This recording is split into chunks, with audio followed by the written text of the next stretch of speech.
So hi, this is Tracey Welson-Rossman. I'm Chief Marketing Officer for Chariot Solutions, coming to you from my home office yet one more time during our COVID experiment for 15 Minutes With. And I'd like to introduce my coworker, Drew DeCarme, and also a new client of ours, Ryan Schumacher. So Ryan and I met through his boss, Roy Rosen, over at Penn Health. Ryan has been working with his team to create really an ordering connection between the restaurants in the Philadelphia region, as well as healthcare workers. And the project is called Nourished. So what we're going to do today is really talk about how this project came to being.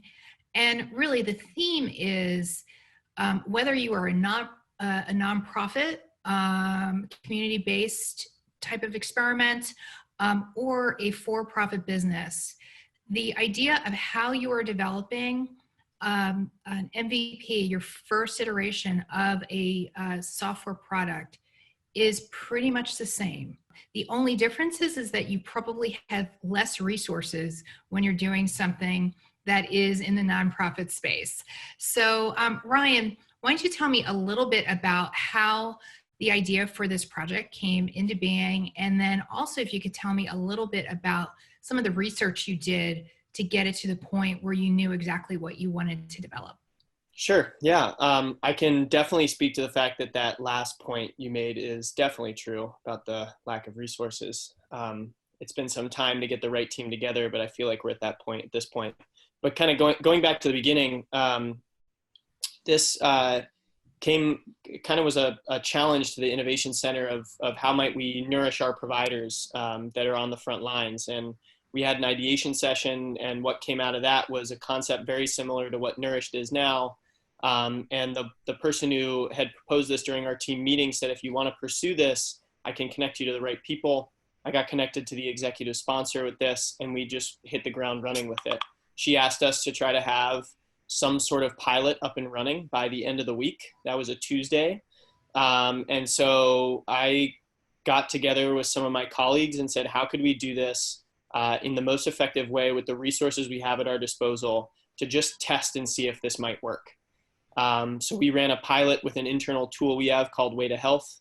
It incorporates survey functionality with texting, and it allowed us to have enough functionality to at least be able to connect the restaurants to the healthcare workers, really think thoughtfully and bring on restaurant partners who are willing to bring in the restaurant perspective, make sure to speak with clinicians so that we were designing for the stakeholders instead of designing with the stakeholders instead of designing for what we thought the stakeholders wanted. I think that process of co-design is really crucial and really understanding those perspectives. So we made sure to do that, bring in the right people, and then with the pilot, we had a little bit of a slow response at first, and then it by word of mouth, and as we kind of honed in on the way that we needed to structure this program, it took off faster than we could have imagined. By the end of last week, we were doing close to 200 meal orders a day. And I knew from the start that if this was going to be something that was going to be successful, we'd probably have to develop something that was a little more robust, that we had also been asked to develop something that could potentially scale to all Penn downtown hospitals. And I figured that we would probably need to develop some sort of platform on our own, or figure out some sort of partnership with someone who could do that, whether they had something that we could adapt to our needs or develop something from the ground up. And that's kind of how we got to at least the start of the platform and eventually to where we are today. So tell me a little bit about the research that you did, because when we first met, that was really fascinating to me. There's all this goodwill of people who are looking to donate food to frontline workers. They want to help the restaurants. But you were also describing to me some protocols that needed to be done that really have nothing to do with the software. It's really about process of drop off of the food. So can you talk a little bit about that? Yeah, I think a lot of that was starting with contextual inquiry and getting the stakeholders to let us know what their needs were, and then designing solutions that could to the best of our ability meet all of their needs. For the restaurants, it was predictability and sustainability during a really uncertain, unpredictable time. So we designed this in a way that allows for increased predictability and consistency during a regular week, so that restaurants can better plan for demand and need and optimize for their ordering and staffing and food production. For the hospitals, it was a lot about safety and making sure that they could keep both their patients and their employees safe. And so we wanted to make sure we designed a system for delivery that really ensured safety, which meant bringing on trusted partners in this and partner restaurants who were willing to help co-design and develop protocols that made sense for them, but also met the needs of the hospital. Really asking for a compromise there. And then for the hospital workers, it was listening to feedback once we launched. We already had gotten word from our executive sponsor and some others that this was something that could really be beneficial, and they wanted it to be done. But we really didn't want to design it for them. We wanted to design it for the end user, and making sure that it was something that would be useful and hopefully delightful for them as well. So what we made sure to do is, with those initial users, talking with them, getting feedback, talking with the people who were on site, who were helping us actually implement and deploy this, and making sure that every day, sometimes even within the day, every meal, making a tweak here, an iteration there that would help increase the efficiency or the effectiveness of the program. So you've got some of the process together. You started to put together your user flow and your wireframes. And I think you had already started doing some of the development when you realized you needed some more help and reached out. So I'm going to bring Drew in, talk a little bit about, what you saw when you came in, some of the things that, you feel are important to bring to a project as it's got, a bunch of disparate people who have different skill sets. And then also having an understanding that you've got a business owner or subject matter expert who has a lot of ideas, but sometimes they don't always translate into a quick software development piece. Yeah, so I believe I was brought on by you, Tracey. And, we're engineers primarily, but, consultants first. So a lot of the times what we do is we sit down and really ask a lot of questions. So when I sat down with Ryan and started asking him questions, it was clear that a lot of the design and a lot of the process work that we typically try to focus our end around, because we don't want to engineer something that doesn't have a blueprint behind it, a lot of that was already done. So from that standpoint, a lot of the things that we typically look at, and a lot of things that we try to, impress upon clients that, process is king, and then, we code around it. That was all there. So, from my standpoint, that was fantastic. So, the questions that we typically asked, they didn't need to be asked because Ryan had it all figured out. And one of those things that was important is that, whenever I talked to Ryan, he was so close to the customer, I knew pretty much the words that he was saying were probably coming right out of the customer's mouth. I mean, he forwarded me a couple emails from the customer. So, the questions that we try to ask when we go, into our development phase, we know that it's directly impacting the customer. So that was really, really good. It wasn't a whisper down the lane type situation. But it was kind of clear from the get-go that as far as like the technical management of it, it was, we needed to kind of reel it in, right? So there's a couple of people working on different, areas and different parts of the platform. Ryan had a rough mock-up, but seeing it was mostly, or I guess all pro bono, is that we needed to try to figure out a way to understand capacity, how long people were working on their tasks, what those tasks were, and how that was actually getting towards the finish line. How was that, how are all the pieces of the puzzle coming together? So The first thing that we absolutely needed to do was kind of sit down and just get a lay of the land, task out the designs or wireframes that Ryan had, try to get a rough idea and ask more questions about the flow. Some of the things that we asked, validation, things of that nature. And once we got a lay of that, we started talking to people about their capacity, talking to people about, how long it was taking them to do stuff, specifically their experience level, right? So someone who has a little bit more experience could be brought on to kind of tackle some of the harder features, where someone who didn't have as much experience could be brought on to maybe be coached through some of the lesser difficult problems of the platform. So there's a lot of different dynamics going on where we had people in different time zones, different skill levels. People worked at different hours. We had some people working at like 9 to 12, and other people could, maybe put in an hour up front. So the most important thing was just understanding the entire landscape of what Ryan wanted to get done. And then the second was starting to figure out who's working on what. And, it's evolved into something a lot more now that we have a lot more players in the field. But, the primary importance is just understanding the scope of the ask and then trying to figure out what we had first and how it could fit into the scope of that ask. Yeah.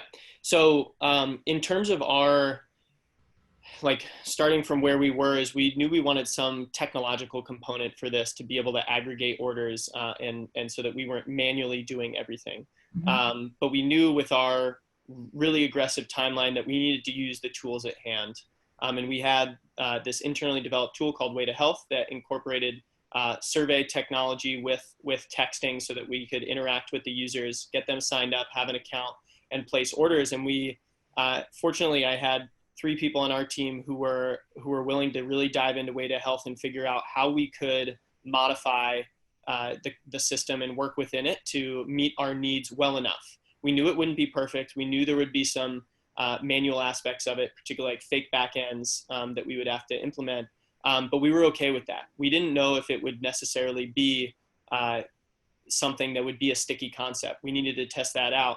And so we wanted to get something out fast, quickly, with the tools we had, so that we didn't waste any time building something that people didn't actually want.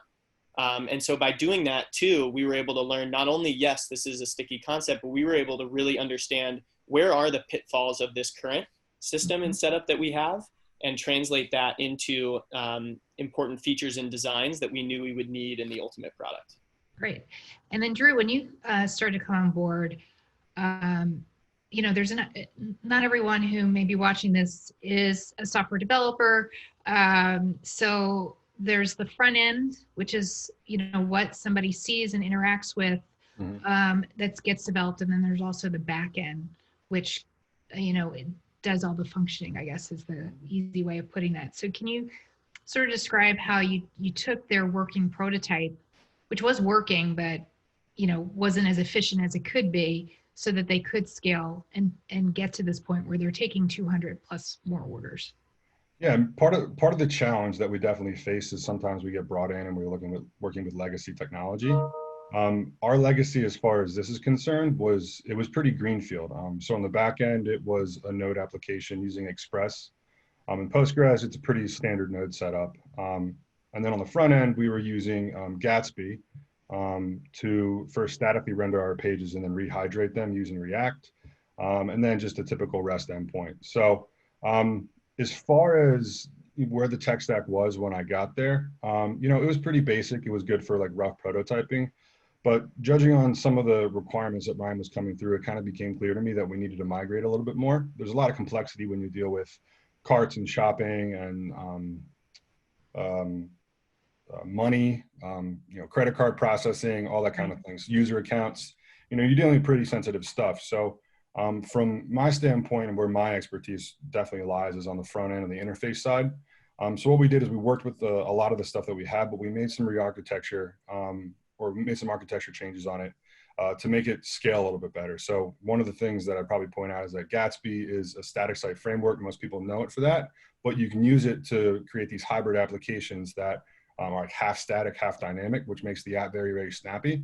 And that also makes sure that, you can run it and build it as like a progressive web app. So it kind of has like this native feel. That was already in there, but Gatsby uses a different API mechanism called GraphQL. So in order to kind of maintain the consistency on the front end, as far as how we're retrieving data, both pre and post render, we needed to implement a version of GraphQL. So I brought in Apollo GraphQL, and now everything on the front end is unified in the way that we talk and handle data to the API.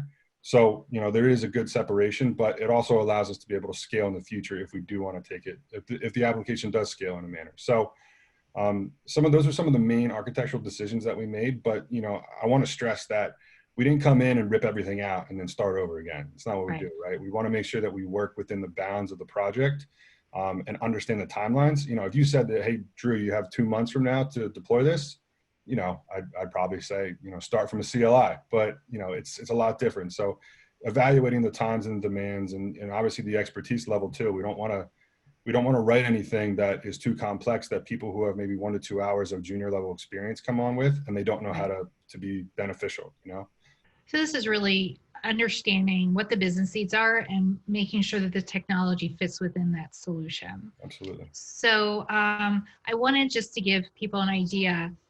Ryan, when did this project start? Yeah, sometime late in March. Okay. If I remember, it's been a while.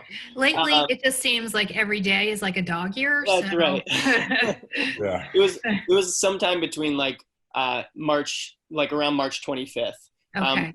We had an initial pilot ready to go, launched by April 1st through Weta Health, that allowed us to test. And in parallel, while testing, knowing that we're going to need to develop something so that I could go and find the right people to be able to help build this in the way that we wanted it to be built. So this was all done really, really quickly, even though it feels like dog years and it's 5 years, but it's really only been around 30 days from start to launch to get this from prototype to really more of a beta, or an MVP at this point.